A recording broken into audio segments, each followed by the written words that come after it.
정사생인데 이 원숭이 날에 났어. 그런데 딸내미가 원숭이 해를 맞이한 거야. 맞아요. 알겠죠?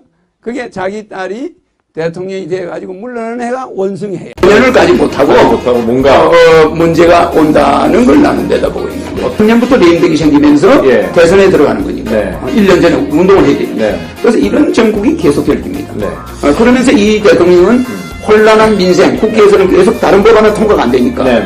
공약한 건 하나도 못하니까 네. 국민들은 들고 일어나고 촛불심이 일어나고 이러니까 가능한 빨리 하고 빨리 가버리고 네. 물러나려고 하고 예.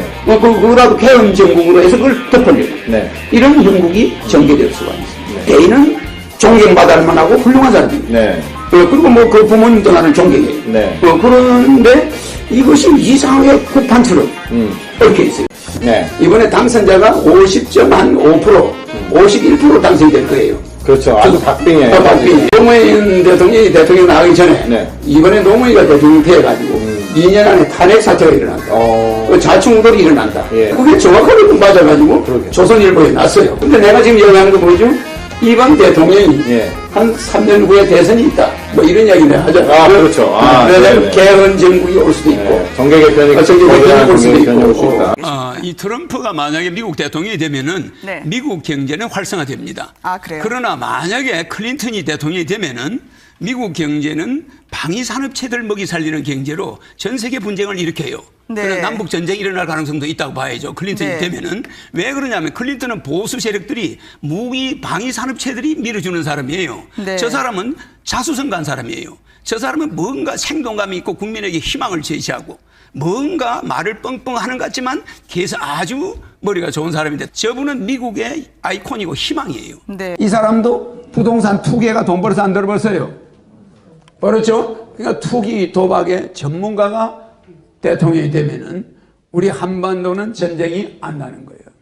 북한이 뭘 원하는지 남한이 뭘 원하는지 알잖아. 남한은 돈 좀 더 내놔라 이거야. 돈만 주면 안보는 100%야. 그래 안 그래요? 에? 그래 우리가 안보 부담 좀 더 하겠다. 이러면 되는 거야 저 사람하고는. 장사꾼이니까. 우리는 돈이 많고 북한은 돈이 없잖아. 그럼 북한은 트럼프한테 뭐 줄 게 있을까? 없어. 그냥 찬밥 대고 받는 거야. 그러니까 우리는 이 사람 부탁을 충족해 줄 수가 있다 이거야. 알겠죠? 이런 사람이 더 좋아요. 오히려 의연부여하면서 한국은 우리하고 혈맹이야. 이러면서 가만히 뒷구멍으로 북한하고 손잡아가지고 먹어버린 나라가 월남이야. 그러니까 우리나라도 북한하고 미국이 힐러리 같으면 속닥 할 수 있어 없어요? 굉장히 무서워요. 힐러리가 대통령 되면은 한반도 전쟁이 가능하다 이 말이야. 위험하다 이 말이야. 미국과 북한이 썸씽이 생길 가능성이 있는 거예요. 미국의 대통령 선거가 지금 진행되고 있어요. 맞죠? 미국의 대통령을 한반도 핵전쟁을 막아줄 사람을 뽑아야 되겠어? 할 사람 뽑아야 되겠어요? 막아줄 사람 뽑아야 되겠죠?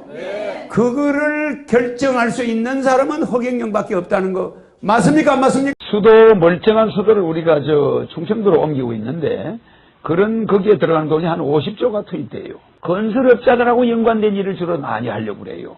수도 이전하는 예산 어디서 나오냐는 사람 없습니다. 청계천 만드는데 예산 어디서 나오냐는 사람 없습니다. 이게 우리 국민들이 큰 문제입니다. 지난 총선에서 국회의원 후보들이 내놓은 공약들입니다. 이 공약들의 공통점이 있는데요. 도시에 뭔가를 건립하고 조성하고 지원하는 한마디로 대규모 건설 개발을 하겠다는 겁니다. 예. 우리 국민들에게 나눠주는 거는 예산이 문제가 되고 뭐 큰 건설업자한테 주는 거는 예산이 문제가 안 된다. 이 잘못된 거예요. 그래서 나는 대통령이 되면은 지자체 단체장 선거를 폐지합니다. 그것만으로도 국가 예산이 150조가 전략이 돼요. 150조. 전략됩니다. 역대 인천시장들은 선거철마다 지역 주민들에게 대규모 건설 공약을 약속했다. 하지만 현실성 없는 공약이었다. 1년치 국가 예산에 버금가는 돈을 투입해 진행하겠다던 대규모 사업들은 대부분 물거품이 됐다. 지난 2014년엔 부채가 13조까지 치솟으며 부도 직전 위기에 처했다. 공약에 대한 피해자는 당장의 주민이고 시민입니다. 그리고 유권자라고 할 수 있는데 단체장이 그 당시 재선을 하면서 신도시 개발과 더불어서 구도심으로부터 표를 얻기 위해서 무리하게 대규모 개발 사업을 약속을 했고 지자체 단체장 선거를 폐지합니다. 그것만으로도 국가 예산이 150조가 전략이 돼요. 그런데 여러분들한테 이야기한 건국수당, 결혼수당, 출산수당 이거 1년에 47조가 들어갑니다. 47조. 320조 중에 47조 아무것도 아닙니다. 그래서 경제성장 그건 빛 좋은 개살구라. 우리 국민들한테는 국민을 기만하는 거예요.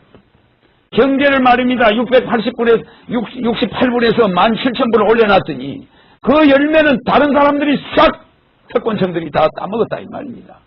그래서 내가 대통령이 되면은 나는 경제 살린다. 이따고 말 안 한다 말입니다. 가정을 먼저 살리겠다. 경제를 살리긴 살리되 가정부터 살려놓고 국민들이 정말 편안한 마음으로 잘 살아가고 희망을 갖게 해놓은 다음에 국가 경제는 지절로 살게 되는 거다 이 말입니다. 그런 거 하나 정치인이 따뜻하게 생각해주는 사람이 이 세상에 내가 아무리 눈 비비고 와도 그런 정치인이 한 명이 없는 거야. 가정을 먼저 살려야 되겠다. 이 공약은 반드시 하늘에서 실현시켜 줄 걸로 믿습니다. 65세 이상 노인들은 건국수당을 주겠다. 예. 자, 저게 그 TV 광고였었는데요. 당시엔 좀 황당하다고 얘기했지만은 저게 현실화 됐죠. 예. 자, 보시는 것처럼 저 그 60세 이른바 노인수당이 2013년에 기초연금으로 현실화 됐습니다. 예. 박근혜 대통령의 대선 공약이었지만 뭐 후퇴했다는 논란도 있었고요. 예. 절대 복지 예산이 아닙니다. 우리가 노인들한테 진 빚을 갚는 거니까 매월 노인들한테 50만 원 주는 거는 복지 예산 거지한테 주는 게 아니에요. 예, 이제 결혼을 서로 안 하는 거, 결혼 안 하는 거 세계 1위가 되고, 예, 결혼하는 사람한테는 5천만 원씩, 남자 5천만 원, 여자 5천만 원. 그래서 결혼수당은 사실은 굉장히 중요한 겁니다. 이 결혼수당에는 엄청난 비밀이 있어요. 파괴된 가정을 살리려고 하는 비용입니다, 저거. 국가가 결혼하는 젊은이 한 사람에게 잘 살아라고 돈 5천만 원, 여자애한테 5천만 원 주는 거 절대 많은 돈 아닙니다. 그러면 대한민국을 사랑하게 돼요. 우리나라가 이대로 나가면은 중국이 인구가 앞으로 20억을 돌파할 때 우리 인구는 2천만 명 정도가 되는 거예요. 불과 몇 년 후에 조금 있으면 이제 이렇게 됩니다. 왜? 얼마 전 우리 사회의 주요 기관들이 예측한 대한민국의 미래는 충격적이다. 누구도 이런 21세기를 생각지 않았다. 한때 5천만이 넘었던 인구는 반토막이 난다. 2705년 대한민국은 지구상에서 가장 먼저 소멸하는 나라가 된다. 그래서 우리 인구를 늘려야 된다. 그래서 출산수당을 3천만 원씩을 주게 되면은 그 인구 3천만 명씩 주게 되면은 서로 애를 낳게 됩니다.